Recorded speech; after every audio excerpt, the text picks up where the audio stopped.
নিজেকে খারাপ ভাবি না, এগুলা ভাবার জন্য অনেকেই আছে।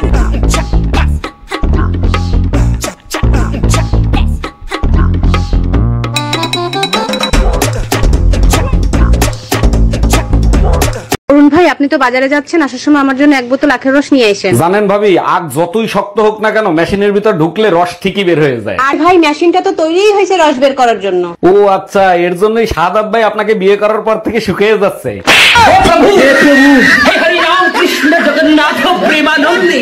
এই যে ড্রাইভার সাহেব, রাত জেগে গাড়ি চালান, ঠিক মতো খাওয়া দাওয়া করেন না, আপনি যদি অসুস্থ হন তাতে যে আমার কষ্ট হবে তা কি আপনি বুঝেন না? সামনে হোটেল পেলে খেয়ে নেব, আপনি চিন্তা করবেন না।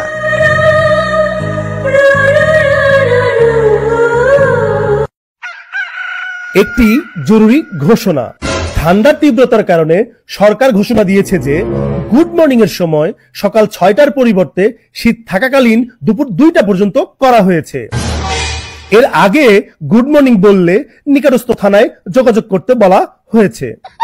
দুপুর 2টার আগে কম্বল অথবা লেপ নিয়ে টানাটানি করলে বা ঘুম থেকে জাগানোর জন্য পানি ঢাললে সন্ত্রাসী কর্মকাণ্ড হিসেবে বিবেচিত হবে। কারো কম্বলে ঢুকে ঠান্ডা শরীর ছেঁকা, কম্বল বা লেপের ভিতর অহেতুক নড়াচড়া করলে ইপটিজিং এর কেস দায়ের করার জন্য অনুরোধ করা হলো। বাসায় মেহমান আসলে তাদের চা কফি না দিলে দেশদ্রোহী মামলা হতে পারে। সরকারের তরফ থেকে আরো স্পষ্ট করে বলা হয়েছে যে গোসলের জন্য ফোর্স করলে তাকে 20 বছরের জন্য সশ্রম কারাদণ্ড দেওয়া হবে। ব্যাচেলরদের কথা মাথায় রেখে সরকার ঘোষণা দিয়েছে যে শীতে বিয়ে করলে ধানমন্ডিতে ফ্ল্যাট সহ নাগরিক সকল সুবিধা দেওয়া হবে। দ্বিতীয় বিয়ের ক্ষেত্রে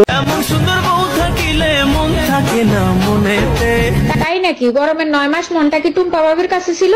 আরে কি বলো, গরমের 9 মাস তো আমি ফ্লোরে শুইতাম, তুমি খাটে শুইতা। শীতের 3 মাস ফ্লোরে ঘুমাবি, খাটার ধারে কাছেও আসবি না।